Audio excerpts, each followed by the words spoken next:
Hello friends, let us now consider the explanation of equivalence of second law of thermodynamics. As you can see the statement here, this is a question statement.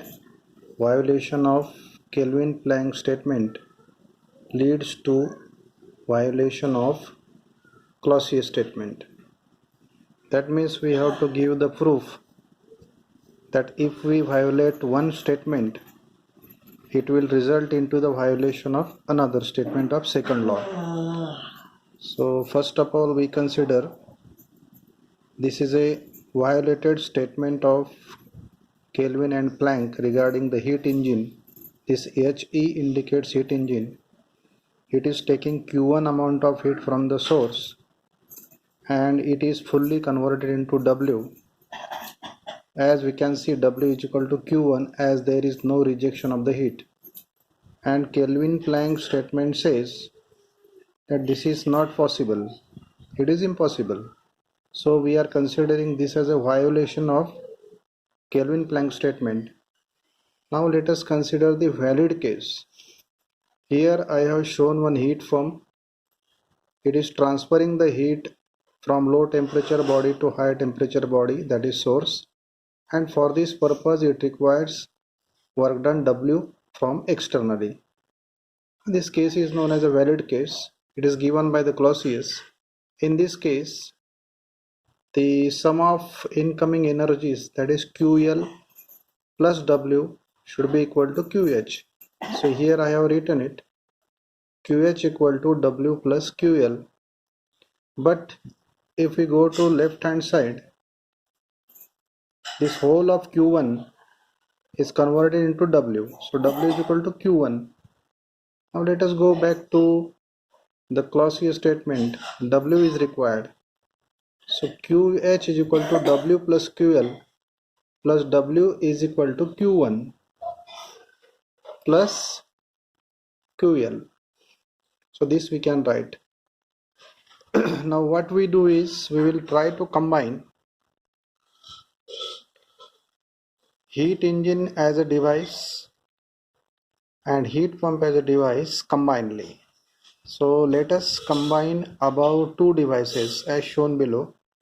So this dotted line indicates the combined device.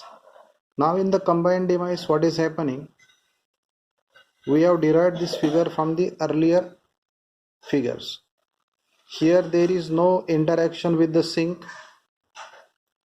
Here is only QL interaction with the sink. So QL amount of heat is taken from the sink. Here Q1 amount of heat is taken from the source, that I have shown here, Q1 amount of heat from the source. In this side QH is going to the source, but QH is equal to Q1 plus QL. So QH is equal to Q1 plus QL. So if you look carefully, very important, what is the interaction with the source? Q1 amount of heat is taken out, QH amount of heat is given in. So what is the net effect? That Q1 plus QL minus Q1, what remains is QL. QL amount of heat will go to source. So QL is the interaction with sink, QL is the interaction with source. Now look here, the W of heat engine is given to HP. Here you can see W is the power developed by engine, W is the power required by the heat pump. So finally we can derive this figure. Now there is a device which transfers the heat QL from low temperature to the high temperature body without any external work.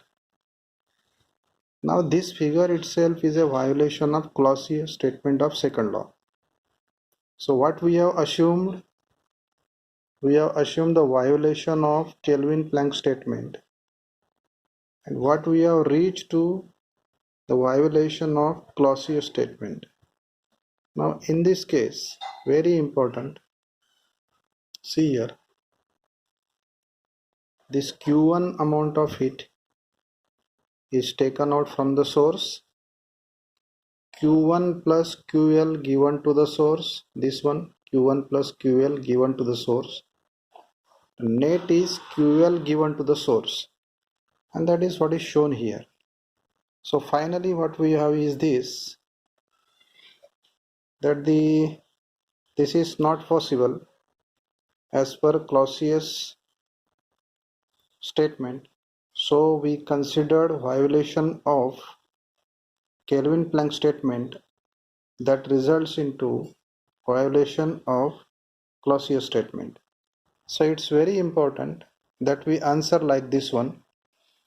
In this answer there are more diagrams, there are more figures.